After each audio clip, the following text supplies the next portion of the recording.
नमस्कार दोस्तों। तो आइए जानते हैं ओशो की एक कहानी। जब उन्होंने कहा धर्म की साख पर अधर्म का व्यापार। तो हुआ यूं कि ओशो एक यात्रा कर रहे थे।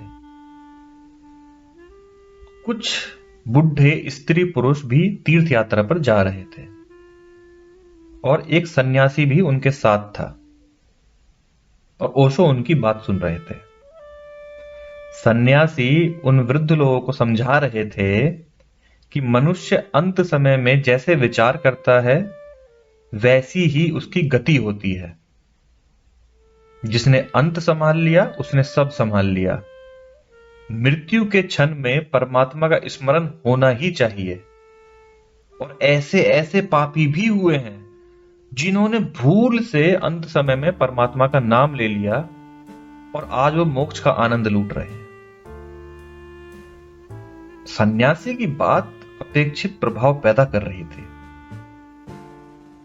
वो बुढ़े लोग अपने अंत समय में जो तीर्थ यात्रा करने जा रहे थे अपनी मनचाही बात सुनकर काफी खुश हुए। अब सच ही सवाल जीवन का नहीं मृत्यु का है और जीवन भर के पापों से छूटने को भूल से ही सही बस परमात्मा का नाम ले भर देने से अगर मोक्ष की प्राप्ति होती है तो फिर क्या ही कहना। और ये वृद्ध दंपत्ति तो भूल से नहीं जानबूझकर तीर्थ करने जा रहा था। ओशो उनके सामने ही बैठे थे। सन्यासी की बात सुनकर हंसने लगे तो सन्यासी को क्रोध आ गया और सन्यासी ने कहा, क्या आप धर्म पर विश्वास नहीं करते? ओशो ने कहा, धर्म है कहां?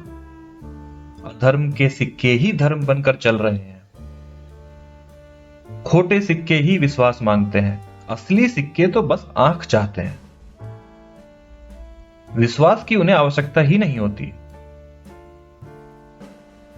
विवेक जहां अनुकूल नहीं है वहीं विश्वास मांगा जाता है और विवेक की हत्या ही तो विश्वास है। लेकिन ना तो अंधे मानने को राजी होते हैं कि वो अंधे हैं और ना ही विश्वासी राजी होते हैं।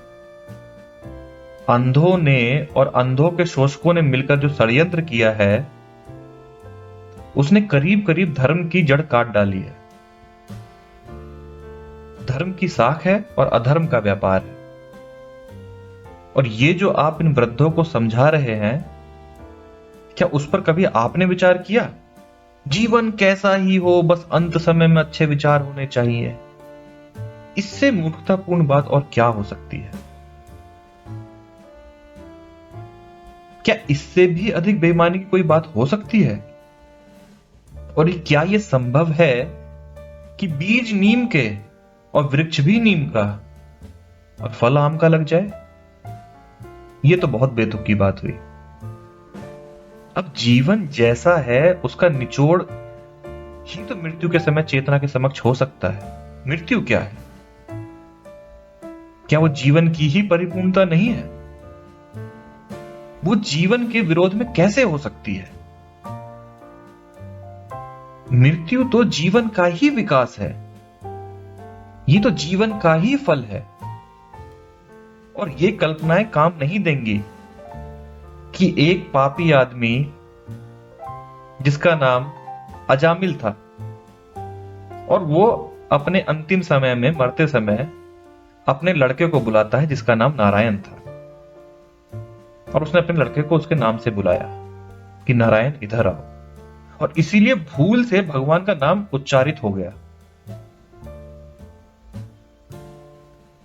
तो भूल से भगवान का नाम उच्चारित हो जाने से पापों से मुक्त होकर मोक्ष को प्राप्त हो गया?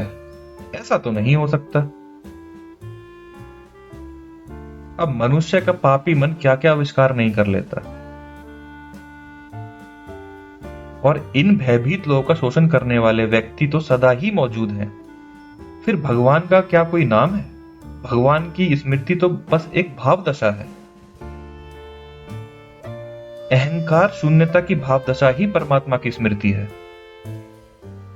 जीवन भर अहंकार की धूल को स्वयं से झाड़ना ही भगवान है। वही अंततः अहम शून्यता के निर्मल दर्पण को उपलब्ध कर पाता है। ये सब भूल से किसी के नाम के उच्चारण से नहीं हो सकता और ना होता है। तो आप इन्हें मूर्ख बनाना बंद करें। और यदि कोई किसी नाम को भगवान मानकर जीवन भर धोखा खाता रहे तो भी उसकी चेतना भगवत चैतन्य से भरने की बजाय और जड़ता से ही भर जाएगी। किसी भी शब्द की पुनरुक्ति मात्र चेतना को जगाती नहीं और सुलाती है। और फिर अजामिल पता नहीं अपने नारायण को किस लिए बुला रहा था।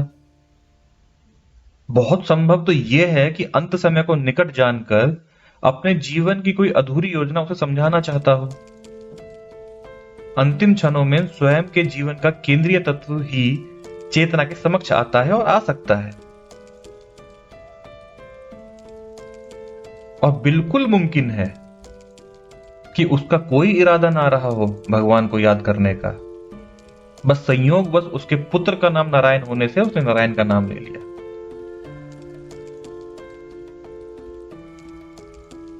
और फिर उन्होंने एक घटना का जिक्र किया। भगवान ओशो व्यंग में बहुत माहिर थे, तो उन्होंने बताया कि एक घटना मैंने भी देखी थी कि एक बुढ़ा दुकानदार मृत्यु शैया पर पड़ा था। उसकी सैया के चारों ओर उसके परिवार के शोकग्रस्त व्यक्ति जमा थे और उस बुढ़े ने अचानक आंखें खोली और बहुत ही व्याकुल होकर पूछा, क्या मेरी पत्नी यही है? उसकी पत्नी ने कहा, हाँ मैं तो यही हूं। और लड़का? वो भी यही है। और बाकी 5 लड़के? वो भी यही हैं। और मेरी लड़कियां? पत्नी ने कहा कि सब यही हैं, आप चिंता ना करो, आराम से लेट जाओ। तब उस मरते हुए वृद्ध ने बैठने की कोशिश करते हुए कहा, तो भाई फिर दुकान पर कौन बैठा है? नमस्कार।